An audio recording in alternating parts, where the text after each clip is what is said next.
जय हिंद दोस्तों। आज के सेशन में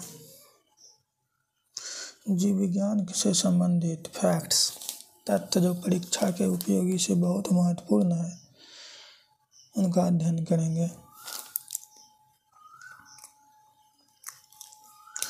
जीव विज्ञान का दो शाखा है, जूलॉजी और बॉटनी। जीव विज्ञान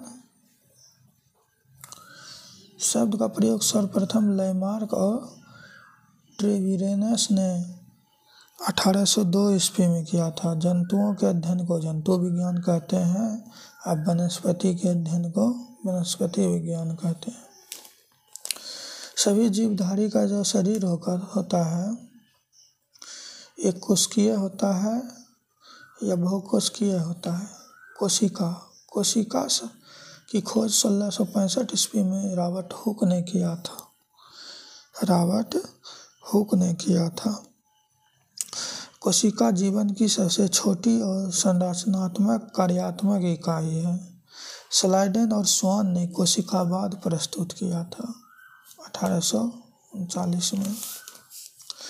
हरित लवक का खोज हैकल ने किया था। माइटोकॉन्ड्रिया का कोलिकर ने, गोल्जी काय का कैमिलो गोल्जी ने, कोशिका भित्ति का रॉबर्ट हुक ने, जीव द्रव्य का पुरकिंजे ने और कोशिका झिल्ली का तरल मोजक पदार्थ का सिंगर निकोलसन ने, क्वांटासोम का पार्क एंड पोर ने, राइबोसोम का पैलेड ने, उसके बाद लाइसोसोम का डुबे ने, केंद्रक का रॉबर्ट ब्राउन ने, केंद्रिका का फोंटाना ने, गुणसूत्र का वॉल्टेयर ने।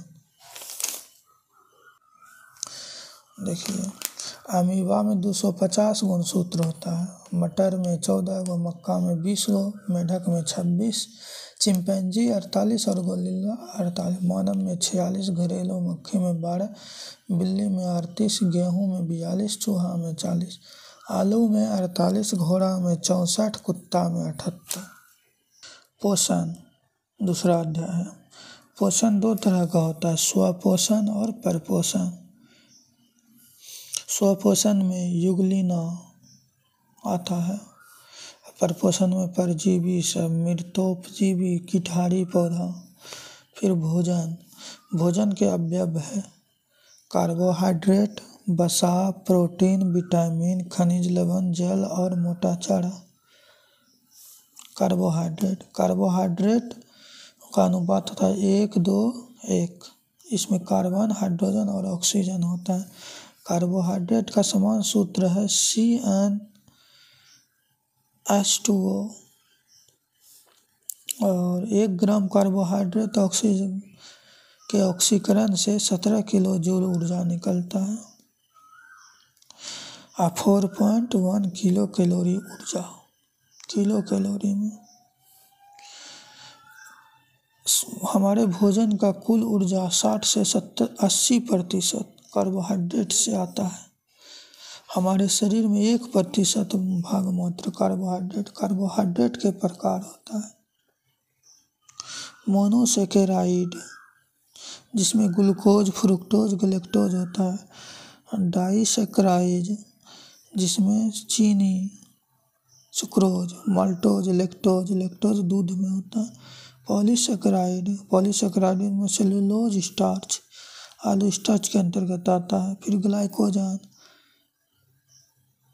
भोजन में कार्बोहाइड्रेट सेलुलोज के रूप में पाया जाता है। सेलुलोज कोशिका भित्ति में पाया जाता है। फिर शर्करा ग्लाइकोजन के रूप में पाया जाता है, जो यकृत में स्टार्च होता है ग्लूकोज के रूप में। कार्बोहाइड्रेट का क्या असर होता है? केला है, आम है, चावल, गेहूँ, शहद, गन्ना, दूध, रोटी, ये सब है। वसा में कार्बन, हाइड्रोजन और ऑक्सीजन होता है। 1 ग्राम वसा में 37 किलो जूल ऊर्जा होती है। वसा का स्रोत है घी, मक्खन, बादाम, पनीर, अंडा, मांस, सोयाबीन, ये सब। कोलेस्ट्रॉल के स्तर में वृद्धि से हृदय रोग होता है, वसा से ही आता है। Protein, protein carbon, hydrogen, oxygen, nitrogen. J Berzelius ने 1930 में इसका प्रतिपादन किया। प्रोटीन में अमीनो अम्ल पाया जाता है। हमारे शरीर में कुल 20 अमीनो अम्ल है।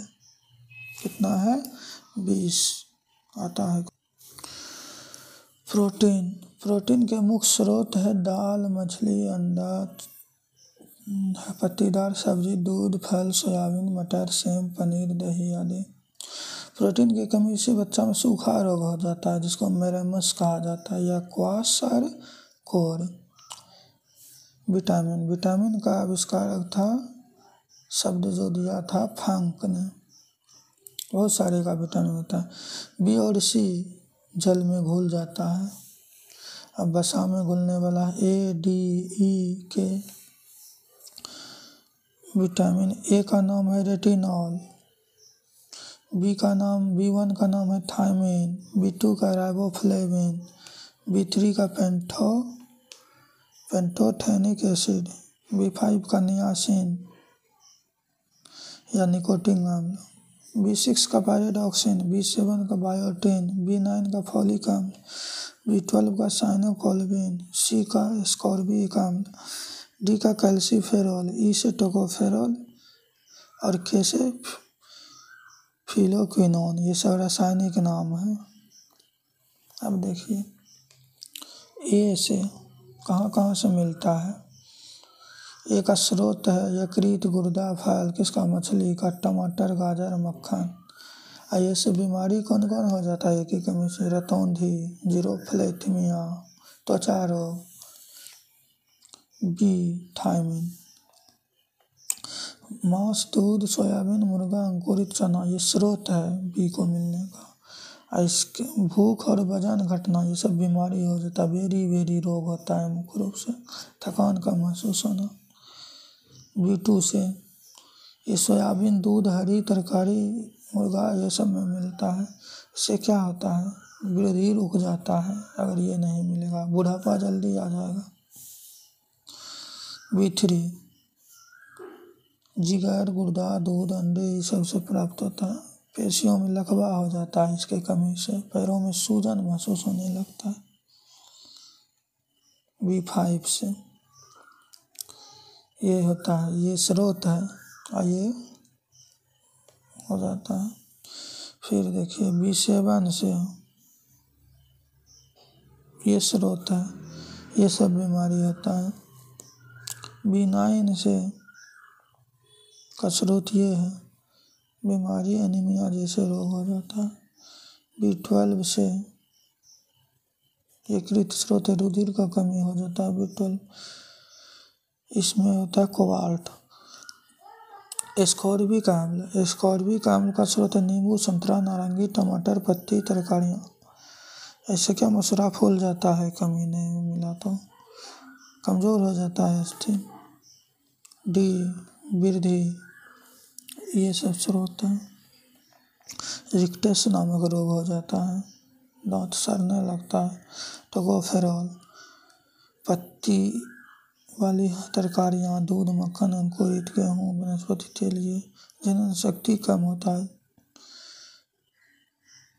कि इसमें रुधिर में ऐंठन हो जाता है। थक्का इसी की कमी से नहीं जम हो जाता है, खून जमना चाहिए। खनिज लवण,